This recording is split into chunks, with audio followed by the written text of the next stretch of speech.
जिसमें 258 एकड़ ज़मीन को हम लोग तत्काल घेराबंदी कर दें। उसके अंदर जो अतिक्रमण है उसको हटाया जाए। और फर्स्ट फेज ये होगा। सेकेंड फेज में बाकी बचे हुए जो अतिक्रमणकारी होंगे उनको हटाया जाएगा। और सेकेंड फेज में बाकी जो मार्केट के रूप में बनाया है वो सब रोड के किनारे किनारे और रोड सब जो छेका हुआ है वो भी रक्षा मंत्रालय की ही संपत्ति है, उसको सेकेंड फेज में खाली कराया जाएगा। सीमांकन के लिए तत्काल बाउंड्री करना है। उसमें मैं अपने मत से, सांसद मत से 20 लाख रुपया मैंने वहाँ दिया है कि इस मेरे मत से उसका फेंसिंग करा दिया जाए ताकि एक दिखे एरिया 258 एकड़ का एरिया हमें स्पष्ट रूप से दिखे। पहले तो डोमेस्टिक बनेगा, क्योंकि हम लोगों के पास काफ़ी ज़मीन है, इसलिए भविष्य में इसमें है कि इसको अंतर्राष्ट्रीय हवाई अड्डा के रूप में विकसित किया जाएगा, लेकिन तत्काल चालू करने के लिए हम लोग अभी डोमेस्टिक रूप में ही इसको रखेंगे। जब मैं सांसद बना उस वक्त यहाँ मात्र एक पैसेंजर चल रही थी, बाकी कोई ट्रेनें नहीं थी। सारी ट्रेनें कई साल से बंद थी। अभी 3 ट्रेन और पाइपलाइन में है। 3 ट्रेन का प्रपोजल यहाँ से जाकर और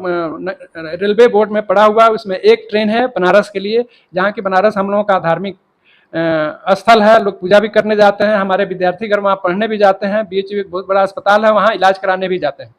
एक दूसरी है अभी अयोध्या के लिए एक ट्रेन का मैंने डिमांड किया, वो भी वहाँ रेलवे बोर्ड में उसका प्रपोजल पड़ा हुआ है। दूसरी ट्रेन जो प्रपोजल में है वो गुजरात के लिए है, चूँकि हमारे बहुत सारे मजदूर भाई गुजरात जाते हैं नौकरी करने, उनके लिए भी कोई ट्रेन नहीं थी। तो वो मैं चाहता हूँ कि गोपालगंज थावे से अच्छे को बुरा साबित करना भाजपा की पुरानी आदत है, ये कहावत इन पर चरितार्थ होता है।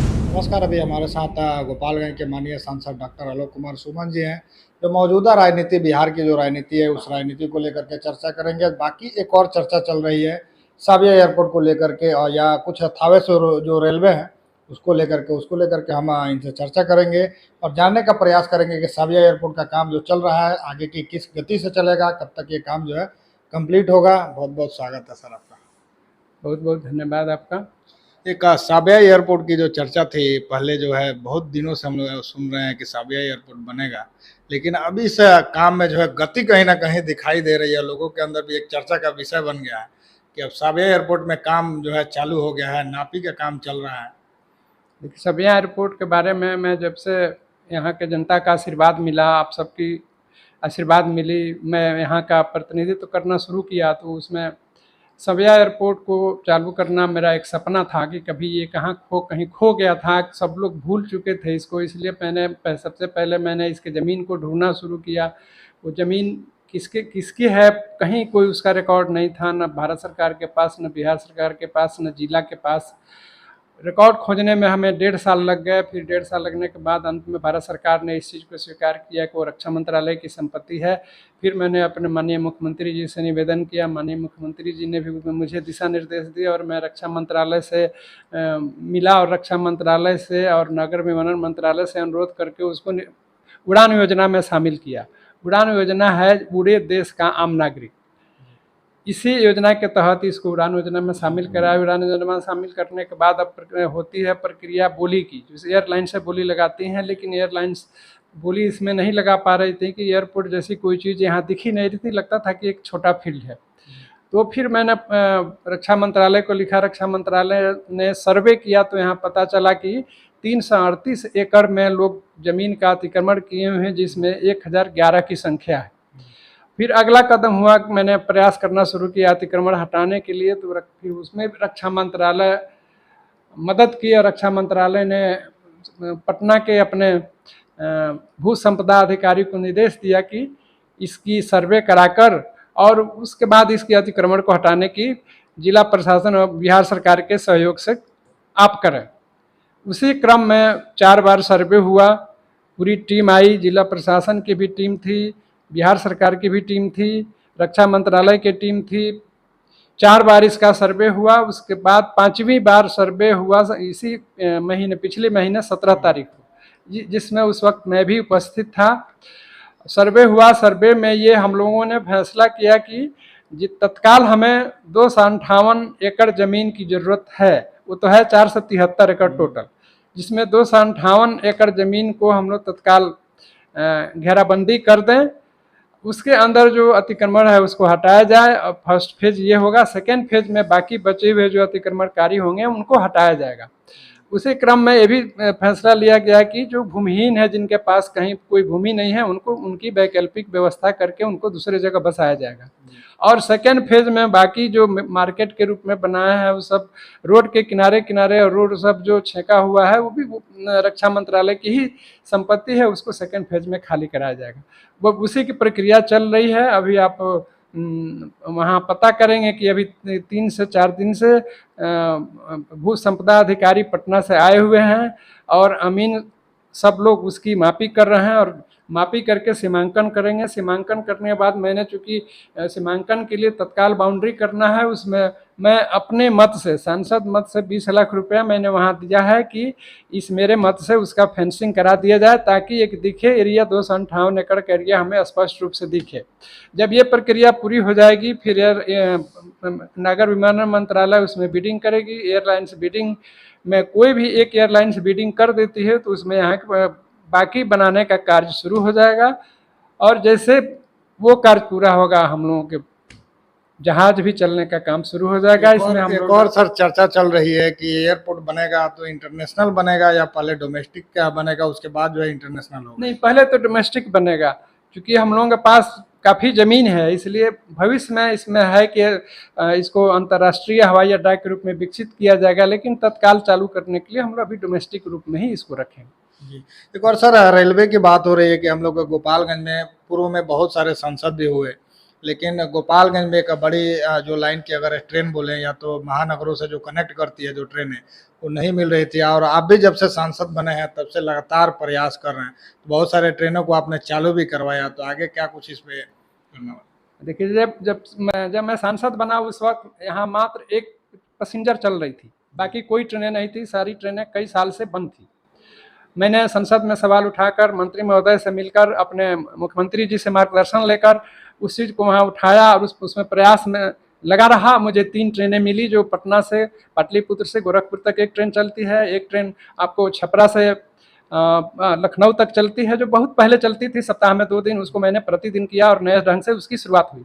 तीसरी एक ट्रेन चली, मैं यहाँ देखता था जब सदर अस्पताल में पदस्थापित था, तो हमारे बहुत सारे गोपालगंज के लोग टाटा जाते थे नौकरी करने, बस में चढ़ के जाते थे।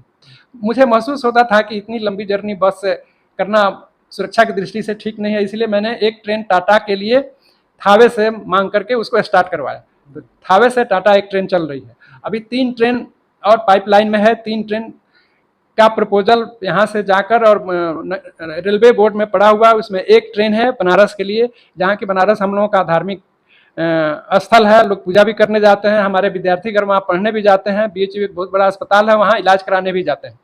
एक दूसरी है अभी अयोध्या के लिए एक ट्रेन का मैंने डिमांड किया, वो भी वहाँ रेलवे बोर्ड में उसका प्रपोजल पड़ा हुआ है। अभी वहाँ अयोध्या फैजाबाद के लिए देख रहे हैं कि नई एक मंदिर की शुरुआत हो रही है, तो जो हमारे पूजा करने में जिसमें जो आस्था रखते हैं वो जाकर वहाँ पूजा करेंगे। और एक तीसरी ट्रेन जो प्रपोजल में है वो गुजरात के लिए है, चूँकि हमारे बहुत सारे मजदूर भाई गुजरात जाते हैं नौकरी करने, उनके लिए भी कोई ट्रेन नहीं थी, तो वो मैं चाहता हूँ कि गोपालगंज थावे से गुजरात के लिए सीधी ट्रेन मिले। और दिल्ली के लिए तो मैं रात दिन प्रयास में लगा हूँ कि दिल्ली की ट्रेन हमको मिली। दिल्ली की ट्रेन अगर तत्काल, उसमें कुछ तकनीकी दिक्कत है, हमारे यहाँ प्लेटफॉर्म की कमी है, यार्ड की कमी है, पीठ की कमी है। एक छोटा सा पीठ तो मैंने थावे में चालू कराया, लेकिन उसे काम नहीं चलेगा बड़ी ट्रेनों की, इसलिए बड़ी ट्रेनें जब आती हैं तो 4 घंटा 6 घंटा उनको यार्ड में चली जाती है। वहाँ साफ सफाई होता है, टेक्निकल चेकअप उसका होता है, फिर जब टाइम होता है तो प्लेटफॉर्म पर आती है। तो उसके लिए यार्ड चाहिए और साफ सफाई के लिए पीठ चाहिए, ये दोनों की कमी है थावे में। और प्लेटफॉर्म हम लोगों को कम से कम 4 प्लेटफॉर्म चाहिए, जबकि मात्र 2 प्लेटफॉर्म है। कम से कम 4 से ज़्यादा हो तो और भी अच्छी चीज़ है। उसके प्रयास में मैं लगा हूँ कि वो हो जाए तो लंबी दूरी की ट्रेनें दिल्ली से लेकर अन्य महानगरों के लिए ट्रेनें हमें उपलब्ध होंगी। एक और सर राजनीति में एक और चर्चा चल रही है, बिहार में एजुकेशन की सिस्टम की बात करें तो बहुत पीछे है, और जब भी इसमें सुधार की बात आती है, कुछ सुधार किया जाता है, तो विपक्ष जो है कहता है कि ये तो एक धर्म को खुश करने के लिए जो है इस तरह का छुट्टियों को रद्द किया जा रहा है, एक समाज को खुश किया जा रहा है। तो जो है सिस्टम में कहीं ना कहीं सुधार की जरूरत है एजुकेशन में, ताकि विपक्ष जो है इस तरह के सहयोग क्यों नहीं कर पा रहा है? देखिए, हमारे परम आदरणीय मुख्यमंत्री श्री नीतीश कुमार जी जब गद्दी संभाले तो शिक्षा में, स्वास्थ्य में कितना ज़्यादा सुधार किया, इस सबके आप भी गवाह हैं, सारा समाज गवाह है, पर सारा बिहार गवाह है। और हम लोग विपक्षी पार्टी जो है, ये जब सत्ता में रहती है तो इनको सब चीज़ ठीक लगता है, और उस सत्ता से जब अलग हो जाती हैं तो इनको हर चीज़ बुरी दिखने लगती है।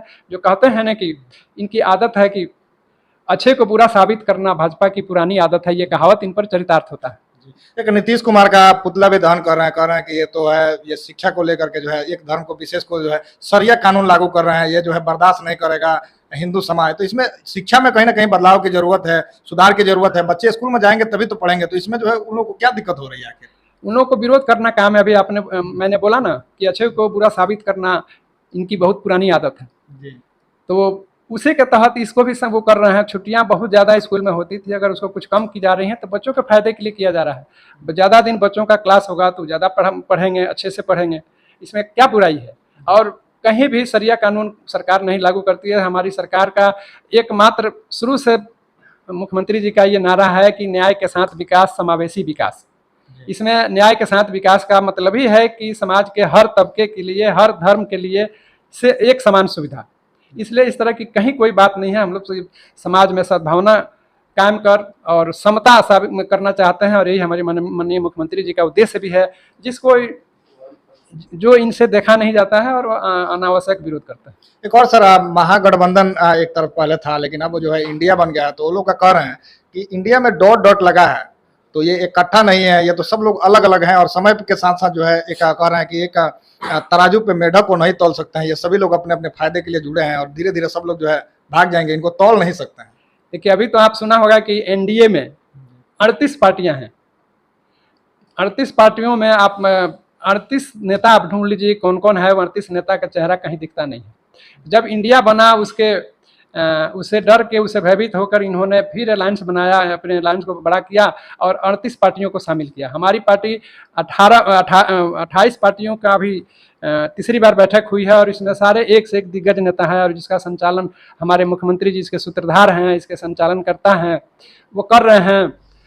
तो इससे इन लोगों को थोड़ी सी डर तकलीफ होती है। इनको डर समा गया है कि हम लोग सारे जो भारत के अनुभवी नेता है, दिग्गज नेता है, वो सब एक साथ आ गए हैं, एक प्लेटफॉर्म पर आ गए हैं, और हमारे माननीय मुख्यमंत्री जी उसको अभी लीड कर रहे हैं। इसलिए इनको जलन हो रही है कि कहीं हम अगले इलेक्शन में आउट नहीं हो जाए, इसलिए तरह तरह की बातें करते हैं। कहीं ना कहीं उनको लग रहा है कि एक बिहार का बेटा कहीं ना कहीं जाकर के जो है प्रधानमंत्री बन जाएगा, तो इनको इस बात से कहीं दिक्कत नहीं तो नहीं ना हो रही है? इस बात से ही तो इनको ज़्यादा दिक्कत है, सबसे ज़्यादा दिक्कत है इनको इसी बात से कि बिहार का एक बेटा प्रधानमंत्री नहीं बन पाए, प्रधानमंत्री कैसे बन जाएगा वो।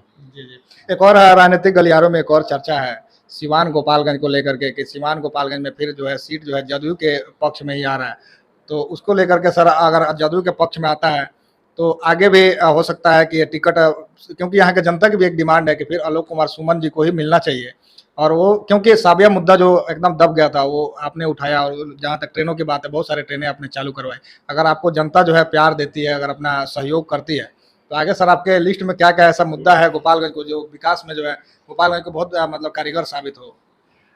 देखिए, पिछली बार 2019 में हमारे परम आदरणीय माननीय मुख्यमंत्री जी के नेतृत्व में माननीय मुख्यमंत्री जी ने मुझे यहाँ का प्रतिनिधित्व करने का मौका दिया। ये उनका विशेषाधिकार है। इस बार भी माननीय मुख्यमंत्री जी का आशीर्वाद हमें मिलता है, और जनता का आशीर्वाद पिछली बार की तरह इस बार भी मिलता है। तो मैं यहाँ का प्रतिनिधित्व करूँगा, और जो बाकी बचे हुए काम हैं मैं उसको पूरी तन्मयता से कोशिश करूंगा कि पूरा हो, और हमारा बिहार का एक जिला गोपालगंज जो है वो गोपालगंज विकास के क्रम में आगे रहे। जी, धन्यवाद। अभी हमारे साथ डॉक्टर आलोक कुमार सुमन जी थे। आप इनके बयानों को लेकर के क्या सोचते हैं, चाहे वो साबिया एयरपोर्ट हो या रेलवे की बात हो, हमेशा अपने बातों को जो है बेबाकी से जो है सदन से लेकर के जो है रोडों तक हमेशा जो आप देखेंगे कि चर्चा रहती है, चाहे वो सोशल मीडिया हो या जाइए आप कहीं भी गोपालगंज में जाइएगा तो एक चर्चा का विषय बन गया है कि जो साबिया एयरपोर्ट जो है, कोई नहीं चाहता था कि साबिया एयरपोर्ट मतलब बनेगा, उनके दिमाग में ये आइडिया नहीं आता था कि साबिया एयरपोर्ट के आखिर कौन आएगा जो साबिया एयरपोर्ट को बनवाएगा। वो भी काम जो है अभी जोरों शोरों पे चल रहा है। आप इनके बातों को लेकर के क्या सोचते हैं, इनके विकास कार्यों को लेकर के क्या सोचते हैं? आपकी जो भी प्रतिक्रिया होगी आप नीचे कमेंट बॉक्स में जरूर दीजिएगा। इस वीडियो को देखने के लिए आपका बहुत बहुत